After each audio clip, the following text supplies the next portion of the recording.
ஆச்சி மசாலா எந்த சமையலும் ருசி தேடும் ரகசியம் 20 ரூபாய். கரூர் கூட்ட நெரிசலில் சிக்கி உயிரிழந்த 41 பேருக்காக தாவேக சார்பில் நினைவு சின்னம். மக்கள் சந்திப்பு நிகழ்ச்சியில் உரையாற்றிய முதலமைச்சர் விஜய் அறிவிப்பு. மக்களை என் மனசை விட்டு கரூர் எப்பவும் நீங்கவே நீங்காது. நமக்கு ஏற்பட்ட வேதனையான சம்பவத்தை, நமக்கு எதிராக நடந்த சதிய சூழ்ச்சிய இனி வர்ற ஜென்ரேஷனும் அவங்களுக்கு தெரியப்படுத்தணும்ல. அதுக்காகவே இனி ஒரு அரசியல் சதிய, அரசியல் சூழ்ச்சிய யாரும் யோசிக்கவே கூடாதுன்றதுக்காகவே கரூரில் ஒரு நினைவு சின்னத்தை நம்ம டிவிகே சார்பா அமைக்கப்படும் அப்படின்றத அறிவிக்கிறோம்.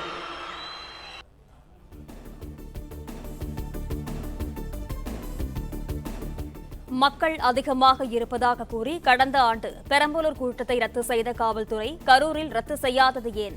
யார் சொல்லி யார் மூலமாக கரூர் சம்பவம் நடைபெற்றது என்பது தனக்கு தெரியும் என முதலமைச்சர் விஜய் ஆவேசம். நாமக்கல் அந்த மீட்டிங் முடிச்சுட்டு கரூர் வரும்போது அந்த கரூர் போலீஸ் எங்களை அலர்ட் பண்ணியிருக்கலாம்ல.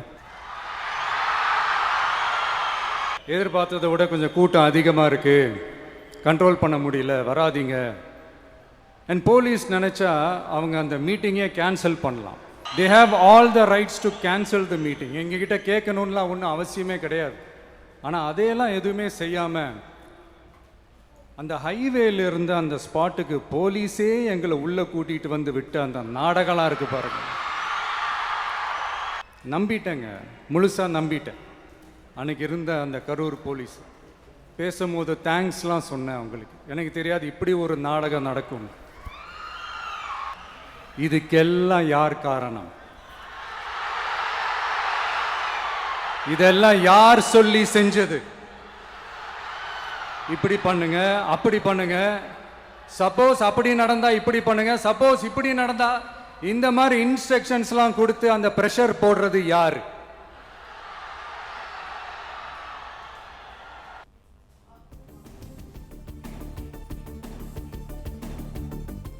கரூரில் அக்கா, தங்கை, தம்பி, அண்ணன் என 41 பேரை இழந்துவிட்டு வீட்டில் வேதனையில் இருந்த தன்னை ஓடி ஒளிந்துவிட்டதாக கூறுவீர்களா? சட்டப்பேரவையில் பேசிய மு.க. ஸ்டாலின் பழியை தன் மீது திருப்பிவிட்டு அரசியல் ஆதாயம் தேடியதாக முதலமைச்சர் விஜய் காட்டம். அந்த கடவுள் மாதிரி இருக்கிற அந்த பச்சை பிள்ளைங்களை இழந்திருக்கோம்யா. என் அக்கா, தங்கச்சி, அண்ணன், தம்பி, குடும்ப உறவுகளை இழந்து அந்த வலியோட இருக்கிற என்ன நீங்க ஏளனமா பேசுறீங்களா? ஏன் மேல பழிய தூக்கி போடுறீங்களா? இப்படி ஒரு சம்பவம் நடந்துருச்சு, இது ஏன், எதனால, அதுக்கான பின்னணி என்னன்ட்டு அந்த வலியோட வீட்டில் உட்கார்ந்துட்டு இருக்கிற ஓடி ஒளிஞ்சிட்டான்னு வர சொல்றீங்களா? வாயின்னு முன்ன இருந்தா என்ன வேணாலும் பேசுவீங்களா? இவ்வளோ வலி, இவ்வளோ காயங்கள் கொடுத்துட்டு பழிய தூக்கி நம்ம மேல போட்டுட்டு அதுல ஒரு அரசியல் ஆதாயம் தேடுறீங்களேயா? இதுல வாய் கூசாம சட்டசபையில ஸ்டாலின் சார் நம்ம மேல திருப்பி விட்டு அங்க ஒரு அரசியல் செய்றாரு. அதுக்கு என்ன அர்த்தம்?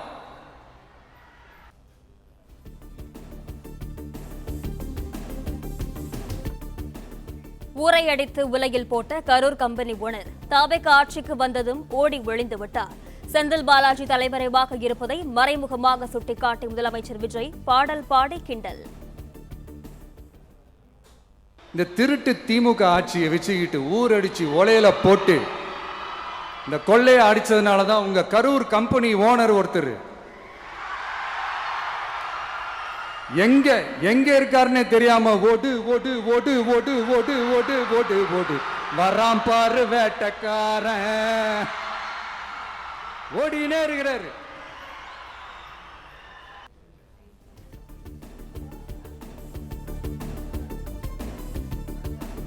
ஊரை கொள்ளையடித்து உலையில் போட்ட மற்றொருவரும் சிங்கப்பூருக்கு மருத்துவ பரிசோதனைக்கு சென்று விட்டார். முன்னாள் அமைச்சர் ஏவா வேலு மீது முதலமைச்சர் விஜய் மறைமுக குற்றச்சாட்டு. இன்னொருத்தர் ஃபாரின்ல போய் ஒளிஞ்சுக்கிட்டார். ஃபாரின் ஸ்டாலின் சார் நினைச்சிட போறீங்க, அவர் இல்ல.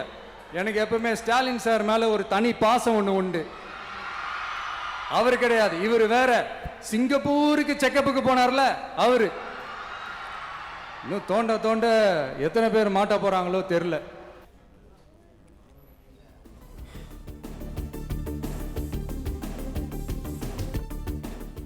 தான் 5 நிமிடம் பேசியதற்கே கொளத்தூரில் மக்கள் கொத்து பரோட்டா போட்டுவிட்டார்கள். மேலும் பேசினால் முழுவதுமாக முடித்து விடுவார்கள் என முதலமைச்சர் விஜய் திட்டவட்டம்.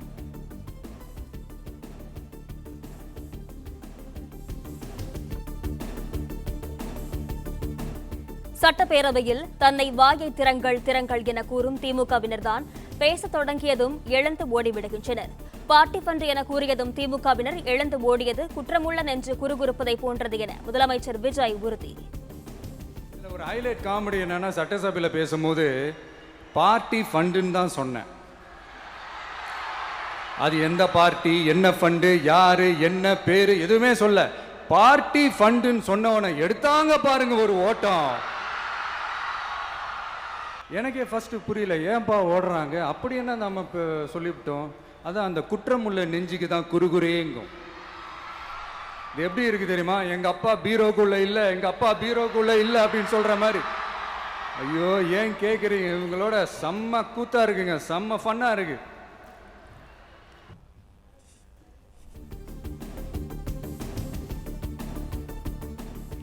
சீண்டிப்பார் தொட்டுப்பார் என வெற்று சவால்களால் மேகதாது உள்ளிட்ட பிரச்சினைகளை தீர்க்க முடியாது. டாக் லெஸ் ஒர்க் மோர் என்பதுதான் தாவேக அரசின் தாரக மந்திரம் என முதலமைச்சர் விஜய் அறிவிப்பு. இந்த மேகதாது அணை சம்பந்தமான அந்த வழக்கில் ஏன் அந்த ஸ்டேட் சிஎம் பேசுறாரு, நீங்க ஏன் பேசல அப்படின்னா, நம்ம ஸ்டேட்டோட உரிமையை எங்கே நிலைநிறுத்தணுமோ அதுக்காக வேலை பார்க்கறது மட்டும்தான் முக்கியம். சும்மா சவால் விட்டுக்கிட்டு சீண்டிப்பார், நான் யார் தெரியுமா, தொட்டுப்பார் இப்படிலாம் பேசிக்கிட்டு இருந்தால் வேலைக்கு ஆகாது. சும்மா பேசி பேசி பிரச்சனையை வளர்த்துக்கிட்டு யார் மேலே அது பழியை தூக்கி போட்டுட்டு அப்புறம் மக்களை அம்போன்னு தெருவில் விட்டுட்டு இப்படி தான் ஒரு அரசியல் பண்ணணும்னா அந்த அரசியல் நமக்கு தேவையும் இல்லை, அதை நம்ம செய்யவும் போகிறதில்ல. Talk less work more mode தான், அதுதான் நம்ம பாலிசியே.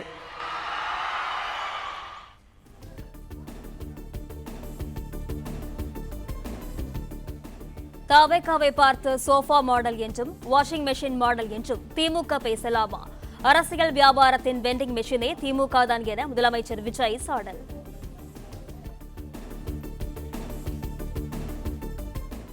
தமிழ்நாடு அரசின் அனைத்து துறைகளிலும் ஊழல் மற்றும் லஞ்சத்தை தாவேக அரசு ஒழித்து விட்டதாக முதலமைச்சர் விஜய் அறிவிப்பு. யாரேனும் லஞ்சம் கேட்டால் கொடுக்க வேண்டாம், கேட்பவர்களிடம் தன் பெயரை கூறுமாறு மக்களுக்கு முதலமைச்சர் விஜய் வேண்டுகோள். உங்ககிட்ட யாராவது லஞ்சம் ஏதாவது கேட்டாங்கன்னா கொடுக்க முடியாது சொல்லுங்க, நான் இருக்கேன் உங்களோட. அப்படியே யாராவது ஃபோர்ஸ் பண்ணாங்கன்னா, இது எங்க மகன், எங்க புள்ள, எங்க அண்ணன், எங்க தம்பி, எங்க விஜய், எங்க விஜயோட ஆட்சின்னு ஸ்ட்ராங்கா சொல்லுங்க. மக்களை நீங்க கூட இருக்கும் போது லஞ்ச ஊழல் மட்டும் இல்ல, அதிகாரத்தை வச்சு ஆட்டம் போடுற யாரா இருந்தாலும் அடங்கிடுவாங்க.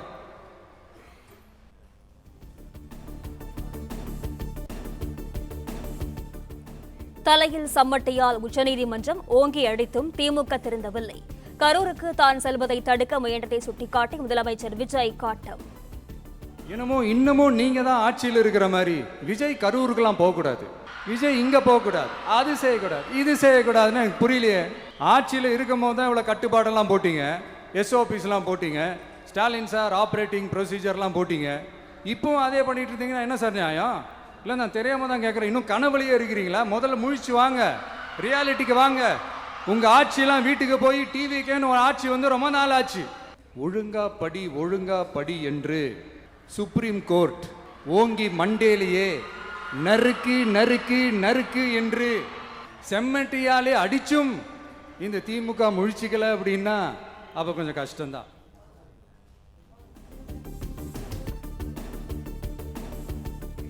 எப்போதும் திருந்தாத திமுகவை இடைத்தேர்தலில் மக்கள் வெளுத்துவிட வேண்டும்.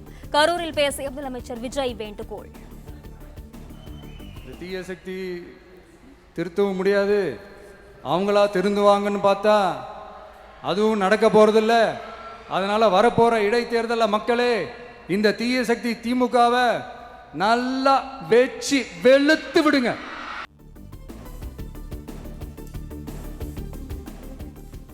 கரூர் மாவட்ட எல்லையில் கார் மீது பூக்களை தூவி முதலமைச்சர் விஜயை வரவேற்ற பொதுமக்கள்.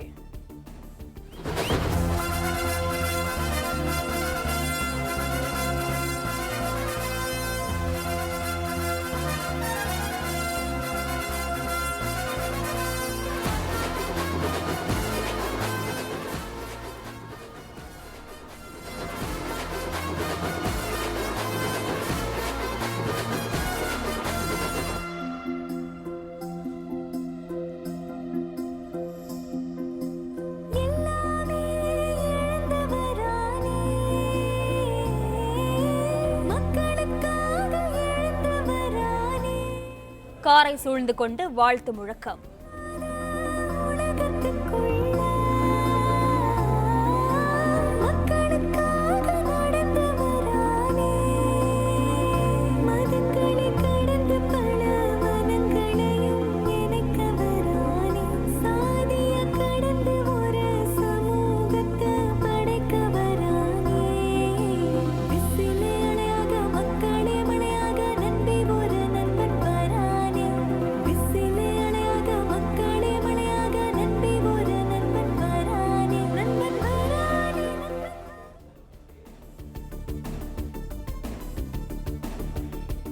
கரூரில் முதலமைச்சர் விஜய் பங்கேற்ற விழா அரங்கிற்குள் இருந்து செய்தியாளர்கள், ஒளிப்பதிவாளர்கள் வெளியேற்றம். மாவட்ட எஸ்பி ஹரிகிரண் பிரசாத் நேரடியாக வந்து காவலர்களுடன் இணைந்து வெளியேற்றினார்.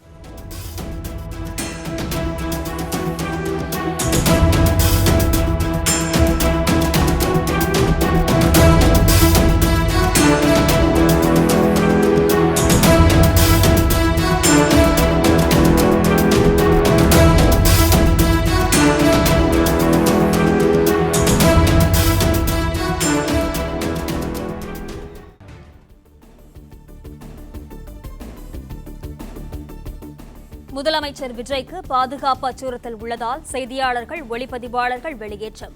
மாவட்ட ஆட்சியரால் பாஸ் வழங்கப்பட்டும் வெளியேற்றப்பட்டது தொடர்பாக மாவட்ட எஸ்பி ஹரிகிரண் பிரசாத் கொடுத்த விளக்கத்தால் அதிர்ச்சி.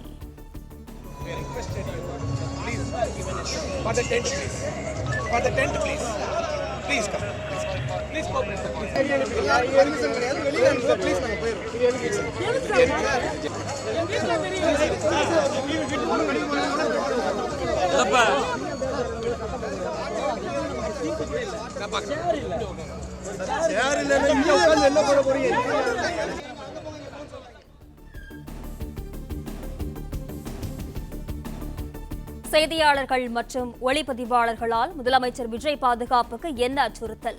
கரூர் விழா அரங்கிற்கு வருகை தந்து அமைச்சர் புசி ஆனந்தை சூழ்ந்து கொண்டு செய்தியாளர்கள் வாக்குவாதம்.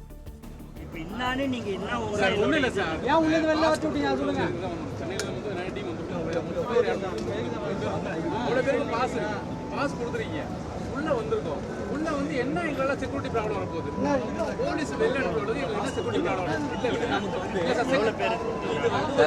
இந்த சேனலுக்கு 2, 4 கொடுத்துருக்காங்க. வார இதழ், தின பேப்பர், ஊடகங்கள் எல்லாம் கொடுத்துருக்காங்க.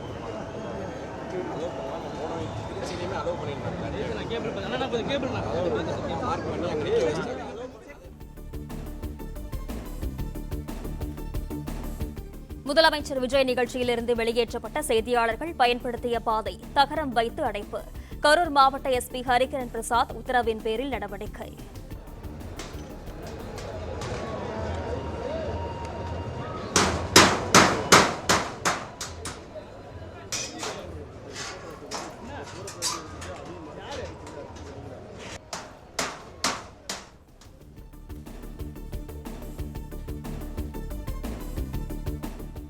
கரூர் கூட்ட நெரிசலில் சிக்கி உயிரிழந்தவர்களின் குடும்பத்திற்கான பணி நியமன ஆணை தற்காலிகமானதாகவே இருக்க வேண்டும். எதிர்ப்பு தெரிவித்து தொடரப்பட்ட வழக்கை விசாரித்த உயர்நீதிமன்ற மதுரை அமர்வு ஆணை. ஆஸ்திரேலியாவின் பிரபலமான பிக் பாஷ் கிரிக்கெட் லீக்கின் அடுத்த தொடர் இந்தியாவில் நடத்தப்படும். டிசம்பர் 12ஆம் தேதி சென்னையில் முதல் ஆட்டம் நடைபெறும் என பிரதமர் மோடி முன்னிலையில் ஆஸ்திரேலிய பிரதமர் அந்தோனி அல்பனீஸ் அறிவிப்பு.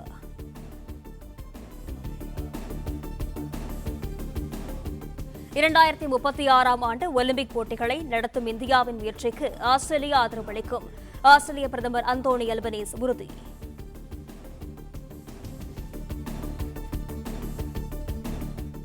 டெல்லியில் கொட்டி தீர்த்த கனமழையால் சாலைகளில் பெருக்கெடுத்த வெள்ளம். தண்ணீரில் தத்தளித்தபடி படகு போன்று வாகனங்கள் சென்ற ட்ரோன் காட்சி.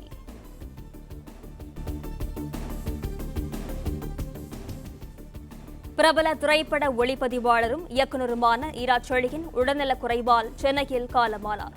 டூலெட் திரைப்படத்தை இயக்கியதற்காக தேசிய விருது பெற்றவர். ஆபரண தங்கத்தின் விலை சவரனுக்கு 240 ரூபாய் உயர்ந்து 1,06,800 ரூபாய்க்கு விற்பனை. கிராமுக்கு 30 ரூபாய் உயர்ந்து 13,350 ரூபாய்க்கு விற்பனையாகிறது.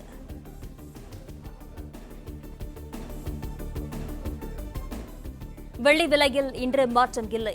1 கிராம் 245 ரூபாய்க்கும் 1 கிலோ 2,45,000 ரூபாய்க்கும் விற்பனை. எந்த சமையலும் ருசி தேடும் ரகசியம் 20 ரூபாய்.